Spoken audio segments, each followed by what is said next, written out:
ये चर्चा के शुरुआत तो ऐसा लग रहा था कि 5-6 लोग बोलेंगे और 1 घंटे के अंदर ही चर्चा खत्म हो सकता है, पर अभी जिस तरह से ये चर्चा हुई है 2.5 घंटे में, for 2.5 hours we have been continuously discussing and 25 speakers have spoken on this bill with a great passion, with great involvement, because that is the kind of passion civil aviation is invoking today in India, in the parliament and also in general with the citizens also.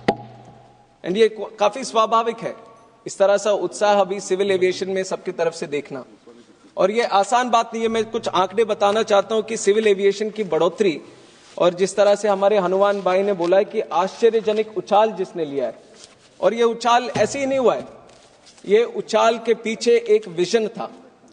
Bharat में civil aviation के संबंध में एक vision था और vision को पूरा करने के लिए एक मिशन था, और वो मिशन को मुमकिन करने के लिए आदरणीय प्रधानमंत्री मोदी जी का मार्गदर्शन था। और इसी के वजह से आज जिस तरह से आज बढ़ोतरी हम देख रहे हैं वो सब हम हासिल कर पाए। For 65 years almost, from independence to 2014, obviously there was civil aviation in the country. Flights were going around and there were a lot of people still traveling through the air travel. But the numbers will say that till 2014, the total passenger traffic in the country was 10 crore 38 lakhs. 2014 तक 10 करोड़ 40 लाख तक total passenger थे जो घूमते थे हवाई यात्रा में। And by 2024, 10 years difference, from 10 crore 38 lakhs to almost 22 crore 81 lakhs, double हो गया पूरा। तभी काफी लोग बोल रहे थे कि यहां बीज कभी डाल दिया गया था, सिविल एविएशन के बीज तो कभी डाल दिया गया था, पर अगर फल भी देखना है तो सिर्फ बीज डालने से नहीं होगा, उसका पानी भी हमें करना है, उसका देखभाल हमें करना है। जिस तरह से सीजन्स बदलते हैं, सीजन्स बदलते वक्त भी हमें वो पेड़ को देखना पड़ेगा कि किस तरह से, किस हालात से वो पेड़ गुजर रहा है, और ये काम हमारे प्रधानमंत्री नरेंद्र मोदी जी ने सिविल एविएशन के तहत किया, तभी इस तरह का ग्रोथ हम आज इस देश में देख पा रहे हैं। पैसेंजर की ग्रोथ डबल हुई, और जिस तरह से हमारे एयरपोर्ट्स थे, again up to 2014 we had 74 airports in the country, और आज 2024 में अगर हम देखेंगे 159 एयरपोर्ट्स, और मैं जब बोल रहा हूं 2 और एयरपोर्ट अभी खुलने के लिए तैयार हैं। हमें डेट प्रधानमंत्री जी का जैसी मिल जाए तो वो भी हम खोल देंगे और 159 को 161 भी कर देंगे। तो ये एयरपोर्ट्स की भी अगर संख्या देखेंगे तो पिछले 10 साल में वो भी डबल हो गए। Airports have doubled in the last 10 years, passengers travelling through air have doubled in the last 10 years, and most importantly the number of aircrafts also, which was around 340 in 2014, now if you come to 2024 there are 840 aircrafts in the country. That is giving an indication of how much demand civil aviation is creating in the country also. Now with all this demand, I keep saying these numbers again and again because it is not an easy thing to do, the kind of growth we have seen in civil aviation in the country. You check with any other country, there are so many countries across the world. No other country has seen this kind of progress or this kind of growth. किसी और ने इतने सारे airports कोई और देश बना नहीं पाया। कोई और देश में जिस तरह से ग्रोथ, पैसेंजर्स की ग्रोथ हुई है, कोई और देश दिखा नहीं पाया। ये सिर्फ भारत में हुआ है और भारत के यशस्वी प्रधानमंत्री नरेंद्र मोदी जी के विजन के कारण हो पाया। और पिछले 10 साल में मैं बता दूं, सिविल एविएशन के जो हालात थे वो उतने आसान हालात भी नहीं थे। सिविल एविएशन में there were lot of challenges in the country. To start with, in 2019 Jet Airways जो इतने लंबे हद तक हमारे देश में चल रहा था और काफी प्रीमियम एयरलाइन था, लोगों से भी काफी जुड़ा हुआ एयरलाइन था और काफी सिटीज को कनेक्ट कर रहा था, जेट एयरवेज की बैंक्रप्सी हो गई। Jet Airways went out of picture. 2023 another airline, Go Air, that also went out of picture. Now within 10 years 2 major airlines having a great capacity and great aircraft fleet, they have gone out of functioning. And more importantly, in these 10 years itself, the biggest hit any industry can see, and especially civil aviation, which was COVID. COVID भी इसी 10 साल के अंदर ही हुआ है। For 2 years, the whole flight travel industry, let it be air, rail, sea, everything, service industry, everything was just suddenly stopped. and it led to a lot of financial distress in all the overall economics of all the country also. Now, even with these challenges, I'm telling you that we have grown with a CAGR of more than 12% in the country, and this is the civil aviation growth that we are seeing today. And it is very important that the growth that we are seeing till today needs that continuous push.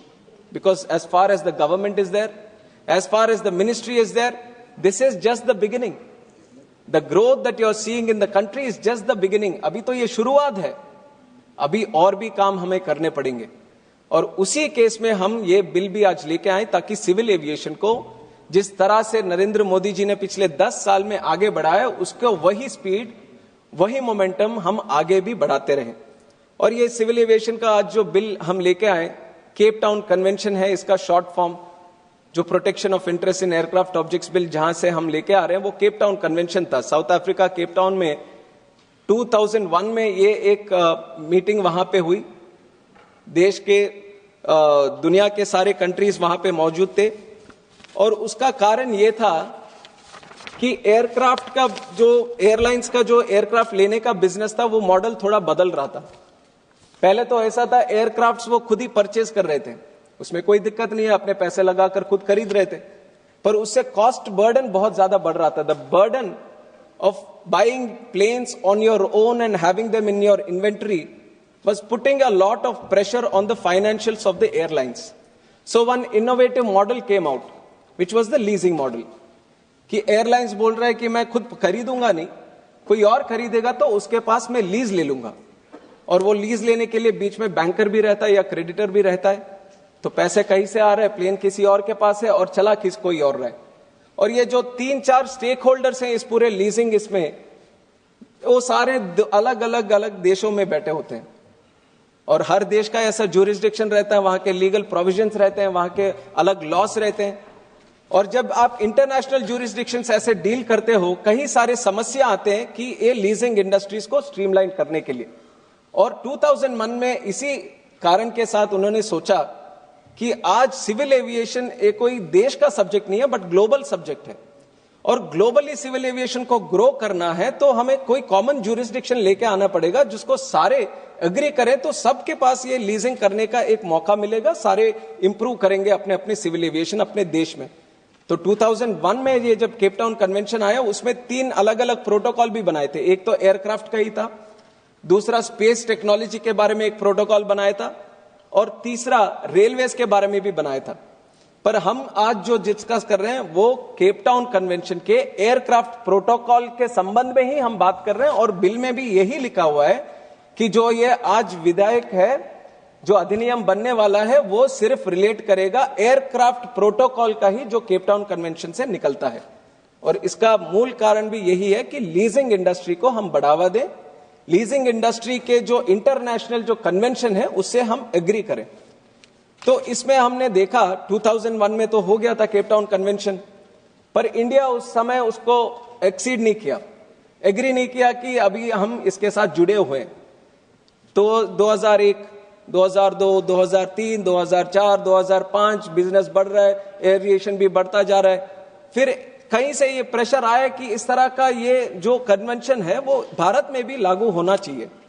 तो 2005 के बाद जैसे ये pressure बढ़ता गया, 2007 में फिर उस समय के सरकार ने भी ये तय किया कि इसका थोड़ा सा हमें यहां पे भी लागू करना चाहिए. और उस समय लॉ मिनिस्ट्री के तहत उन्होंने एक ओपिनियन लिया कि इसको क्या करें.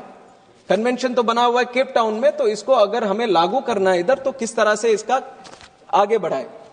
तो उस time law ministry suggested at that time that India can accede to this convention by giving a cabinet approval. This was in 2007.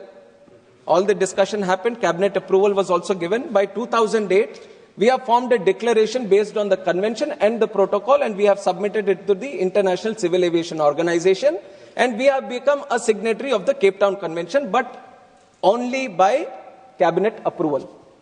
Things were going again well. After 2008 cabinet approval, things were also going well. Aviation was still growing. But then some challenges came in the industry.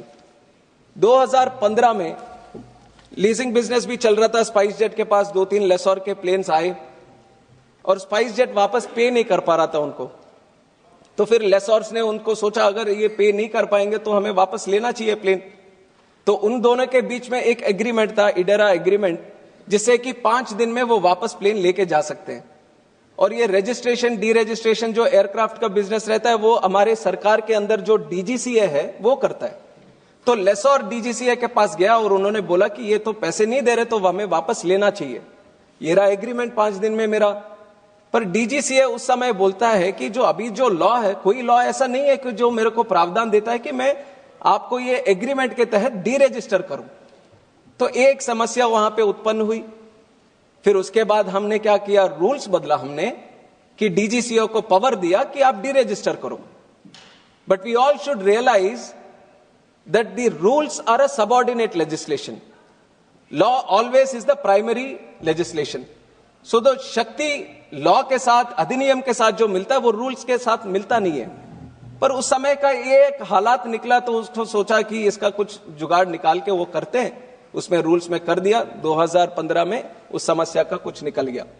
फिर 2016 में हमारी सरकार ने सोचा insolvency and bankruptcy code भी लेके आएंगे। जब कोई कंपनी बैंक्रप्सी हो जाती है तो उसको प्रोटेक्ट करने के लिए, उनके इंटरेस्ट को प्रोटेक्ट करने के लिए एक कोड होना चाहिए। तो इंसॉल्वेंसी बैंक्रप्सी कोड आई, तो उस कोड में एयरक्राफ्ट भी था। तो उस सेंस में एयरक्राफ्ट कैसे डील करेंगे, अभी लेसॉर का प्लेन है। अभी एक चीज हमें समझना है कि एयरलाइन अगर वापस पे नहीं करता बैंक्स को पैसे और डिफॉल्ट हो जाता है, तो बैंक अगर प्लेन रखेगा, प्लेन जबकि इनका है ही नहीं, प्लेन तो किसी और के साथ लीज पे आया है। अब वो लीज जो जिसने दिया है वो दुखी होता होगा कि मेरा प्लेन उनके पास रुक गया। तो इस ऐसे ऐसे बहुत सारे छोटे छोटे समस्या उत्पन्न हुई जिनका समाधान निकालने की जरूरत बहुत बड़ी थी। और आईबीसी भी इस तरह के चैलेंजेस बीच में डाल रहे थे एयरलाइन लीजिंग इंडस्ट्री में। फिर 2019 में जैसे मैंने बोला जेट एयरवेज का प्रॉब्लम आया, जेट एयरवेज फिर निकल गया। जेट एयरवेज के समय जो लेसॉर्स ने प्लेन दिए थे वो काफी उत्सुकता के साथ, पहले ही उनको पता चला कि इस तरह के हालात हो सकता है, तो इंसॉल्वेंसी एंड बैंक्रप्सी कोड को इंप्लीमेंट होने से पहले, जब एनसीएलटी को मॉरेटोरियम देना था उससे पहले ही उन्होंने डी रजिस्टर करके प्लेन लेके चले गए। और फिर 23 में जब गो एयर आया, लेसॉर इंडिविजुअल भी हो सकता है, कंपनी भी हो सकता है। लेसॉर जिसके पास ओनरशिप है प्लेन का, उसको मैं लेसॉर बोल रहा हूं। और 2023 में गो एयर का एग्जाम्पल फिर आया। अब गो एयर जब हुआ तो गो एयर के समय एनसीएलटी थोड़ा सा और आगे आते हुए उन्होंने बोला कि अब कोई प्लेन कहीं कोई डी रजिस्टर नहीं होगा, कोई कहीं नहीं जाएगा, और उसको इधर ही रखा, पूरे मॉरेटोरियम के साथ उनको बंधा रखा है इधर ही। तो लेसॉर के पास, जिनको सिर्फ इतना ही था कि उन्होंने प्लेन लीज पे दिया, उनको कुछ गलती नहीं थी, पर उनको प्लेन नहीं मिल रहा था। पर ये सब क्यों कह रहा हूं, क्योंकि लेसॉर क्यों इंपॉर्टेंट है हमारे लिए। अब लेसॉर इस तरह के हार्डशिप्स फेस करेगा अगर किसी को देने के लिए, तो इसीलिए एक केप टाउन कन्वेंशन का एयरलाइन एविएशन वर्किंग ग्रुप एक पूरे विश्व में बना हुआ है, जिसमें लगभग 400 एयरलाइन है, ओईएम्स हैं जो एयरक्राफ्ट्स को बनाते हैं, और बहुत सारे बड़े बड़े एविएशन से रिलेटेड कंपनी, वो सब मिलकर एक ग्रुप बनाए, एयर एविएशन वर्किंग ग्रुप। और वो हर क्वार्टर में केप टाउन कन्वेंशन का कंप्लायंस एक इंडेक्स निकालते हैं, स्कोर निकालते हैं कि किस तरह से ये देश में क्या स्कोर है। और ये सारे इंसिडेंट्स होने के बाद उन्होंने देखा यहां पे तो लीजिंग करना बहुत मुश्किल है, यहां तो यहाँ के लोकल लॉस के वजह से तो हमारे एयरक्राफ्ट फंस जाएंगे अगर कोई पे नहीं कर पाए तो क्यों करें यहां पे बिजनेस। पर एयरक्राफ्ट तो हमें भी चाहिए यहाँ के एयरलाइंस के लिए। तो वो जब लेते हैं, क्योंकि ये एयरक्राफ्ट ये कंप्लायंस का स्कोर कम हो गया, कितना कम हो गया, 50 तक आ गया नीचे। And to compare this score with other countries, Singapore had around 92, USA had around 90, New Zealand has around 90, Ireland has around 89। तो अगर ये स्कोर कम हो जाता है तो प्लेन लीज करने में हमारा जो प्रीमियम रहेगा वो बहुत बढ़ जाएगा। और कितना हद तक बढ़ेगा, ये 8 से 10%, ये काफी लोगों ने इसके बारे में भी जिक्र किया था कि 8 से 10% तक इसका जो है ये लीजिंग का कॉस्ट बढ़ेंगे। और उस समय हमने एयर इंडिया, अकासा, इंडिगो, यही है हमारे यहाँ पे बहुत बड़े बड़े एयरलाइन, तो उनसे भी हमने पूछा क्या दिक्कत हो रही है लीजिंग इंडस्ट्री में। तो एयर इंडिया ने बोला, upon the enactment of legislation the improvement in India's compliance score in AWG's outlook, making Indian airlines eligible for CTC discount, will significantly reduce leasing cost by approximately 8 to 10%. Air India कह रहा अगर ये अधिनियम आ जाएगा तो हमें जो lease लेने में हमारा जो स्कोर बढ़ेगा तो 8 से 10% कम हो जाएंगे। इंडिगो की यही है कि हो सकता है कि 15% तक कम हो जाए।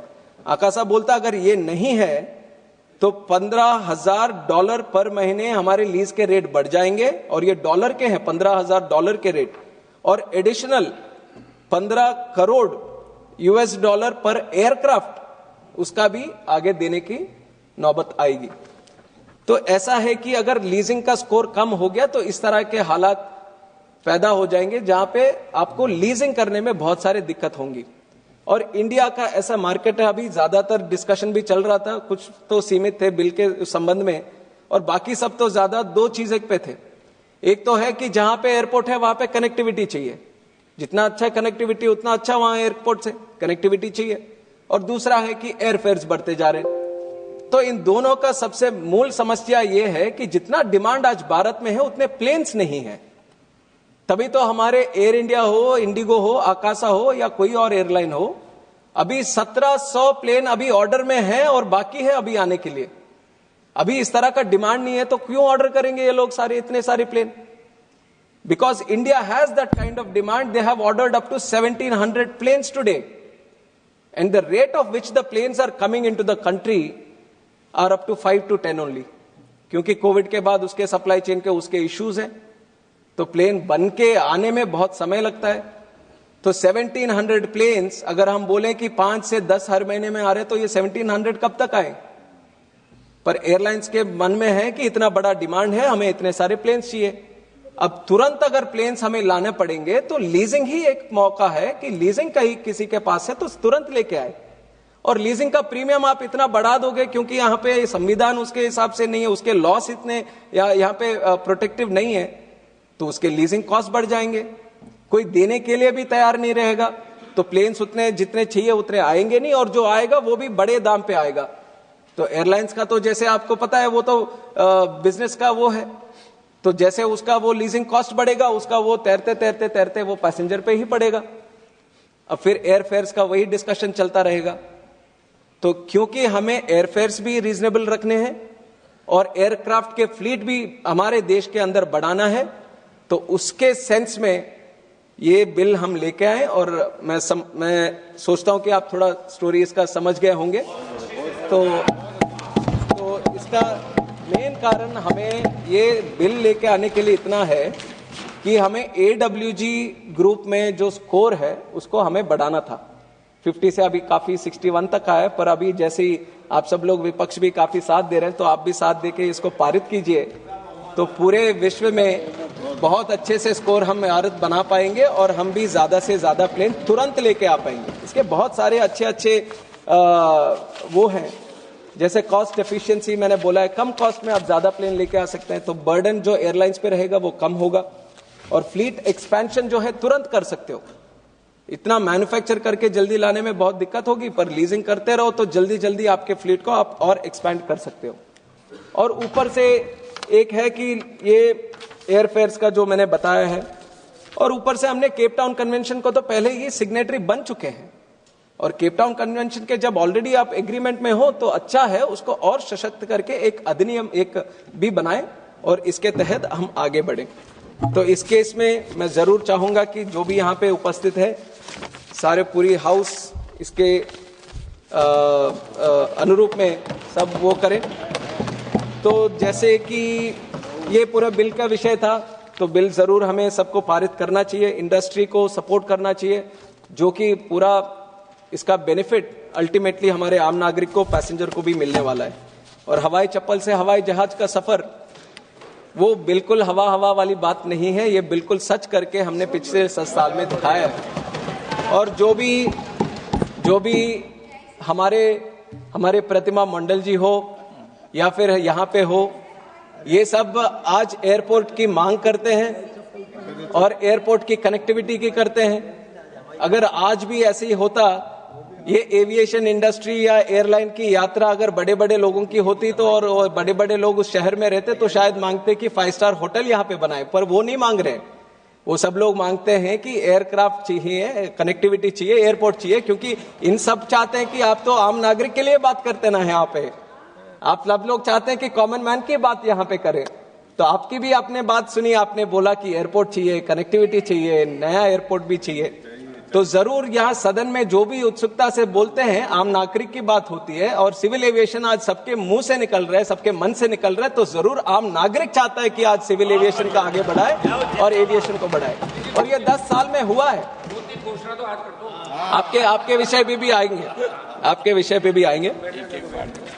तो थोड़े बहुत जो अलग अलग उसमें किए हैं, नेवेली एयरपोर्ट का मांग किया था, नेवेली का लिग्नाइट कॉर्पोरेशन, उनका अपना एयरपोर्ट है, वहां उड़ान स्कीम, और उड़ान स्कीम ऐसा रेवोल्यूशनरी स्कीम है हमारे देश में। काफी हमने एक एशिया पैसिफिक कॉन्फ्रेंस भी किया था जहां लगभग 40 कंट्रीज के 40 देश के लोग भी यहाँ पे आए थे, और उस समय हमने उड़ान की उनको समझाया कि किस तरह से हमारे यहाँ पे ग्रोथ हुई और उसका कारण उड़ान था। तो सभी ने अप्रिशिएट किया कि इस तरह का स्कीम कोई देश कहीं पे नहीं चला पाया, आपने चलाया और इतना अच्छा कनेक्टिविटी आप दे पाए। और यहाँ पे हमारे गोपाल जी है दरभंगा के, दरभंगा में 2020 से पहले कभी किसी का सपना नहीं था कि वहां पे एयरपोर्ट बनेगा, और हमने इतना बढ़िया एयरपोर्ट उड़ान स्कीम के तहत दरभंगा में बनाया। आज दरभंगा में बिल्कुल खाली नहीं है और 14,000 करोड़ डाल के हम और नया टर्मिनल भी वहां पे बना रहे। और ऐसे उड़ान स्कीम के तहत हमने 88 एयरपोर्ट्स डेवलप किए हैं भारत में। 88 एयरपोर्ट से अब जहां पे भी हर स्टेट में कहीं ना कहीं उड़ान के तहत हमने एयरपोर्ट भी बनाया, और उड़ान के तहत हमने वायबिलिटी गैप फंडिंग देकर वहां पे कनेक्टिविटी भी शुरू की। और मैं मानता हूं कि अभी डिमांड जिस तरह से है कि और भी चाहिए, और ये आपकी जो चाहत थी, मैंने आपकी चाहत को आगे बढ़ाया और प्रधानमंत्री जी को भी बोला कि 10 साल तक जो था उड़ान का स्कीम, उसके तहत काफी हमने आगे बढ़ाया, पर अभी लोग चाहते हैं कि और इसको आगे बढ़ाए, और प्रधानमंत्री जी माने। और अभी जो फिलहाल बजट स्पीच में था, हमारे आदरणीय वित्त मंत्री निर्मला सीतारमण जी ने बोला कि आगे 10 साल के लिए भी उड़ान रहेगा, और आगे 10 साल में 120 नए डेस्टिनेशन भी भारत में हम बनाएंगे।